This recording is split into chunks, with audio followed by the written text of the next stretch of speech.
Once upon a time, a long time ago, in the spring of 2016, Toboso got a call from her head editor of Black Butler. And an amazing offer has come in.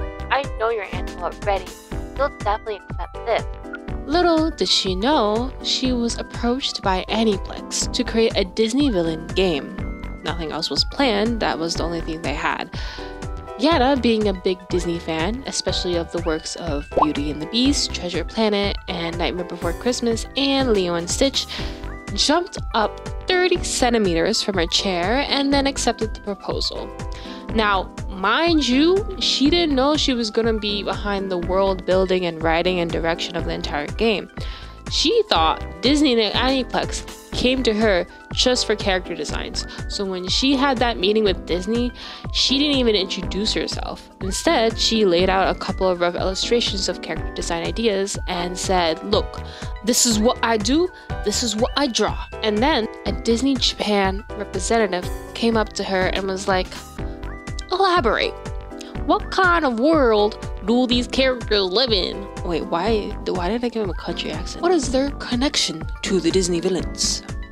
She answered those two questions and then some more, and before she knew it, she was creating the entire premise and world of the game.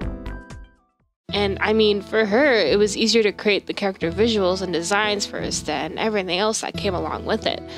For guest characters though, the scenario was created first, then the character designs. Now, for the world, the initial proposal was for it to be young actors performing different Disney IPs in a musical theater format, but that was rejected by Disney.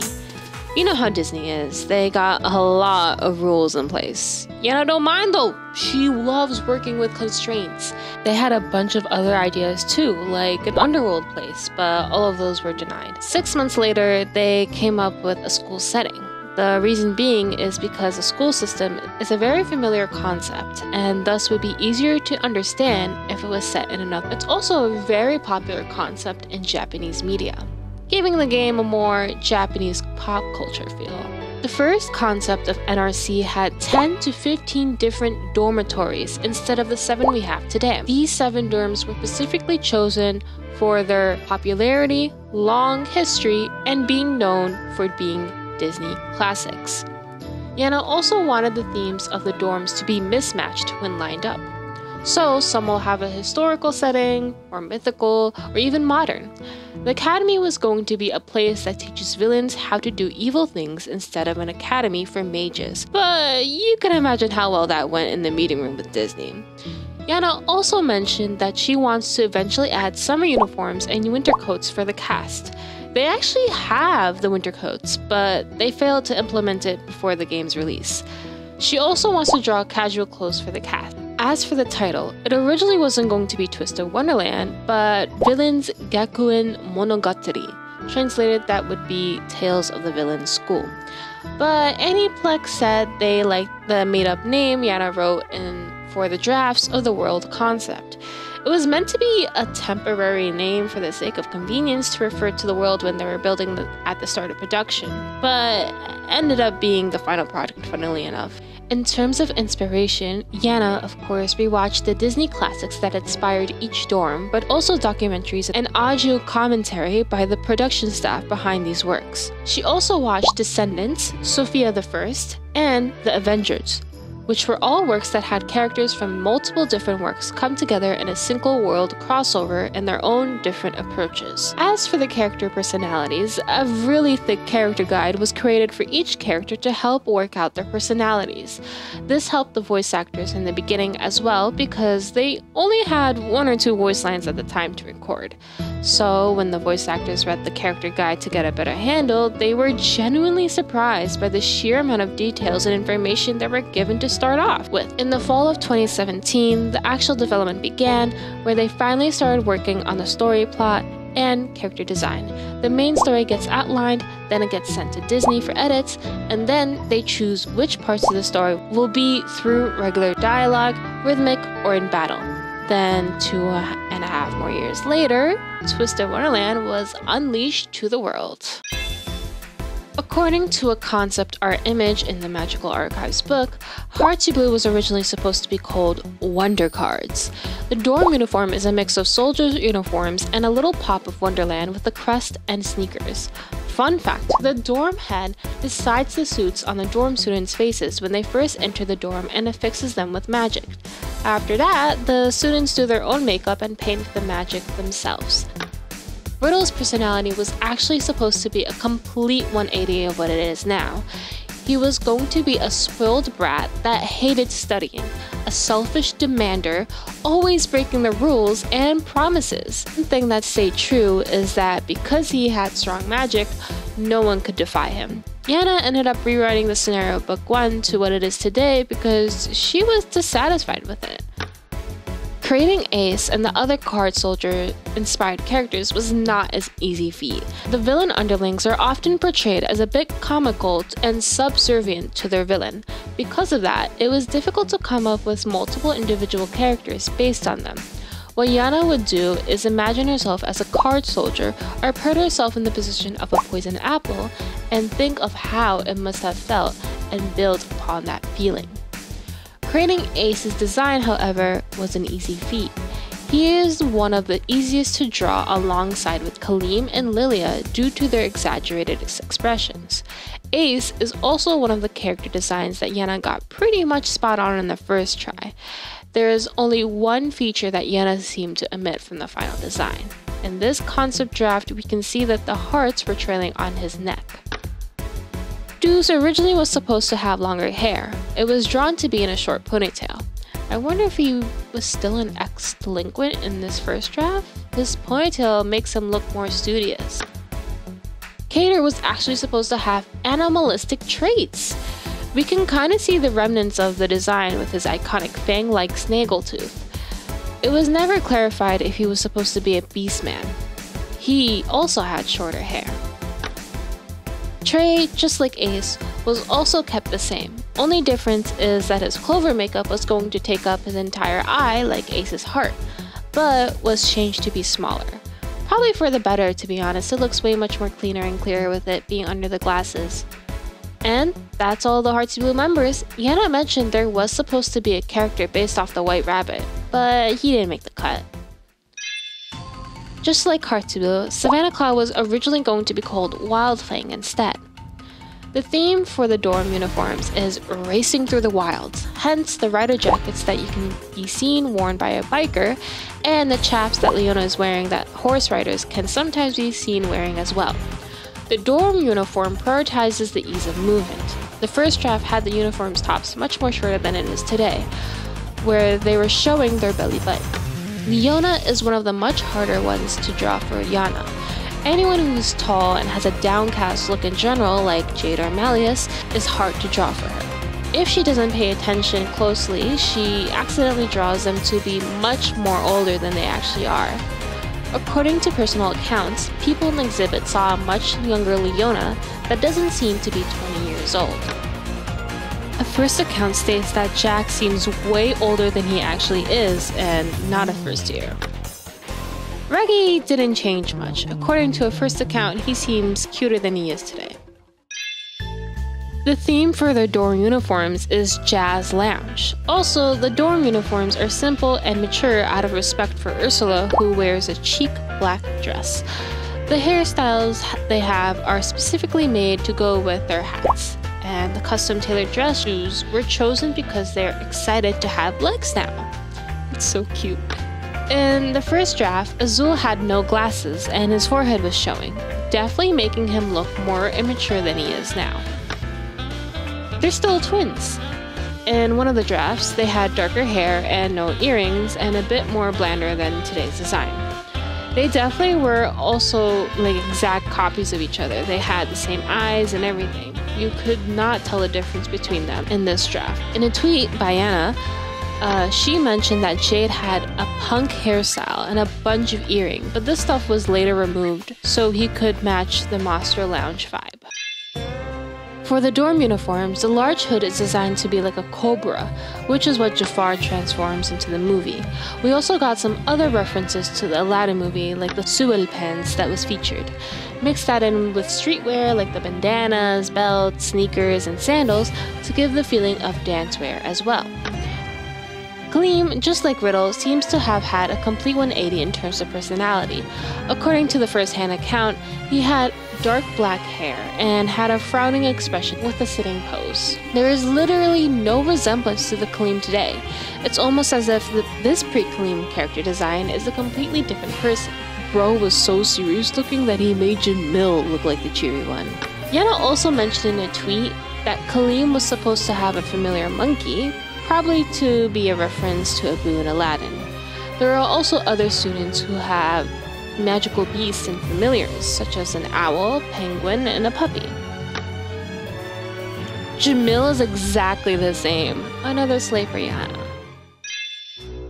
Out of all the dorms, Pomefiore went through the most drastic changes from its initial concept. For example, the costumes. The costume had to be modern while also properly portray the different cultures and time periods they're inspired from simultaneously.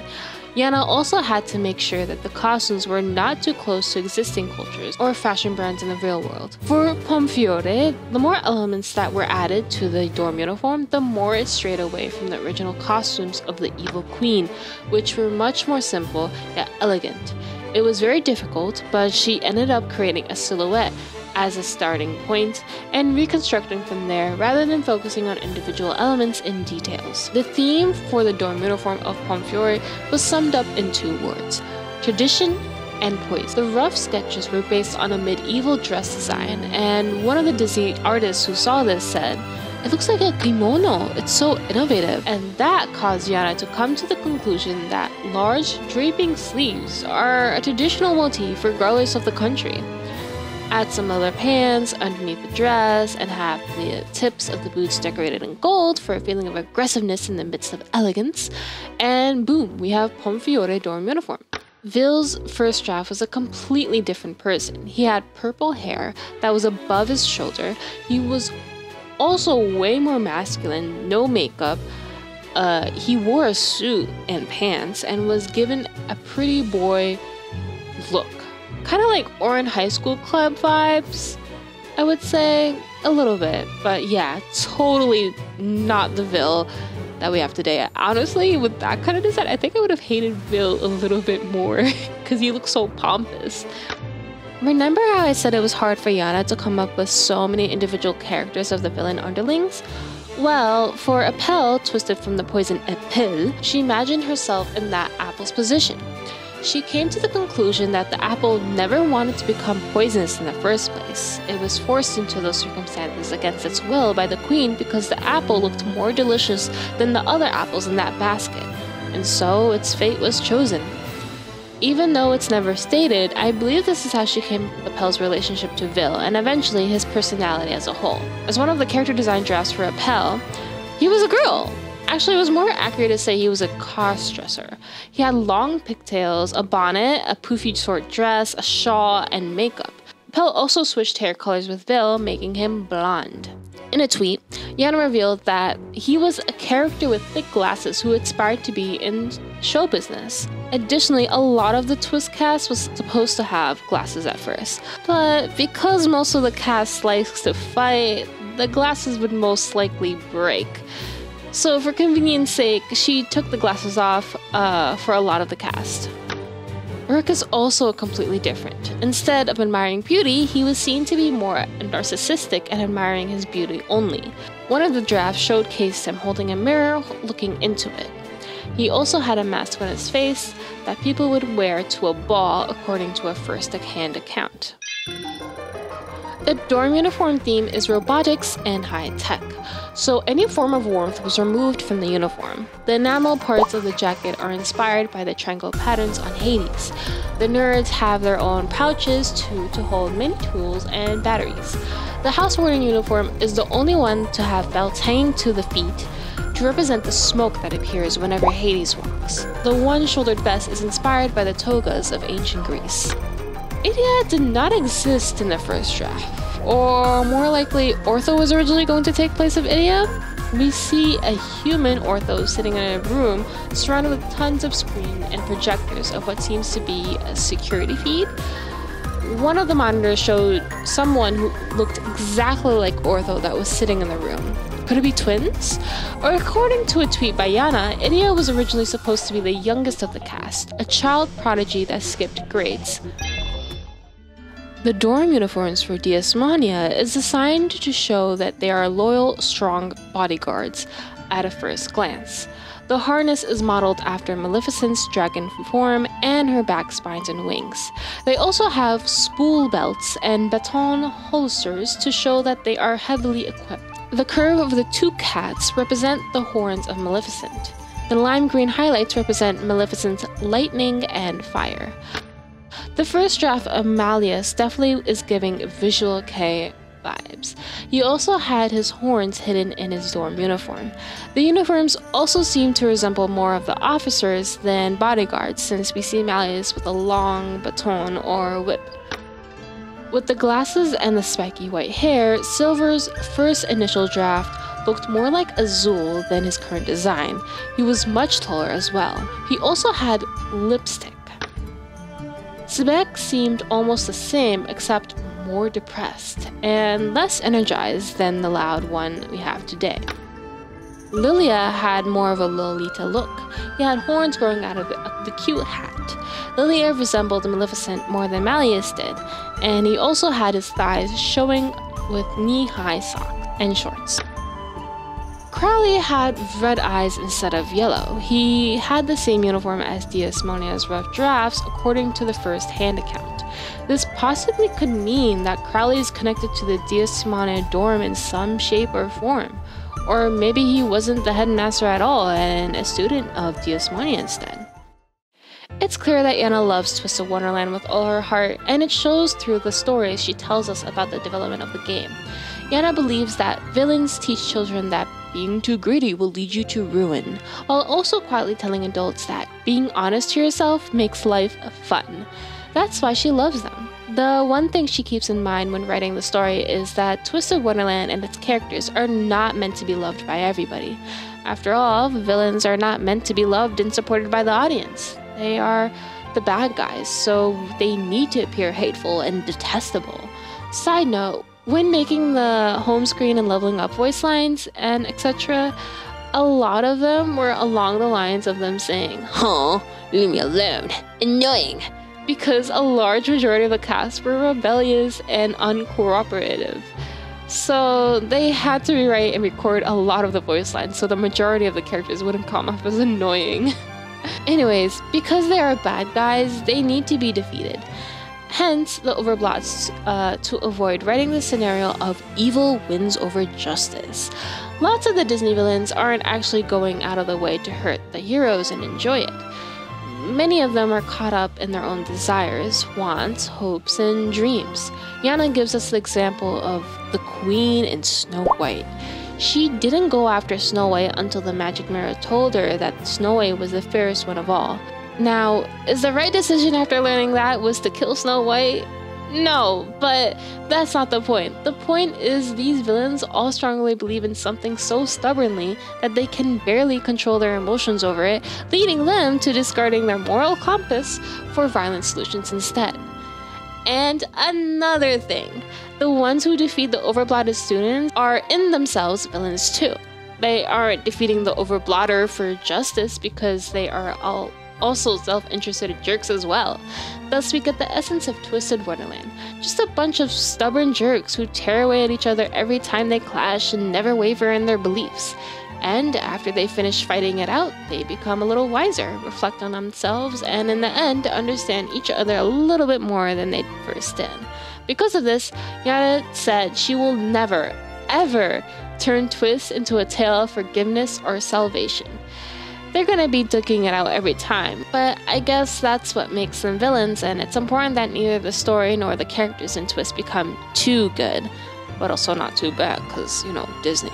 This applies to their personal stories as well. Personal stories bring further depth to Twist because it's written from the character's perspective instead of the player's, For example, a character A may seem like a scheming jerk to B, but C may see him as a capable and reliable friend. And Yana and her production staff take that into careful consideration and look over scenario books, the current status of the relationship in the main story, each other's writing styles, and make corrections when needed. And of course, there are the chats, which are there to make references to the work that the character is inspired by. The Twist staff chose to do this so they can get players excited about the original works along with characters in-game, or have the characters serve as an introduction for players who haven't watched the original work. I think I'll end the video with the comment she left in the Apple interview that talks about the message she wants to deliver to the players.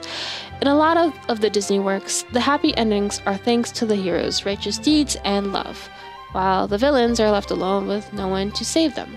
That's why Yana wants to send a message from the game that even if you are defeated and you have a bad ending, you should use that as motivation to grow as a person and live your life without being disheartened.